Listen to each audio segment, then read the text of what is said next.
Hello everyone and welcome, and today we're doing a quick review on Pi. You see, Pi has many things to offer. It's a personal AI assistant, so it's like a chatbot. It focuses on conversations.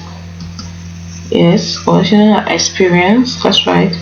It answers questions, provides information on various topics, recommends activities, and engages in natural, fluid conversations. As you can see, so it learns your preferences over time and tailors its responses accordingly.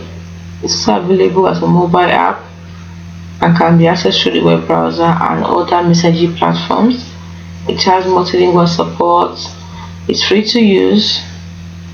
It has inflation 2.5 model, integration with Microsoft, and most importantly, it was designed to be a highly conversational and emphatic AI companion, and the technology is now being leveraged by Microsoft to enhance its own AI product. Hope you found this video helpful. Do not forget to like and subscribe to the channel for more.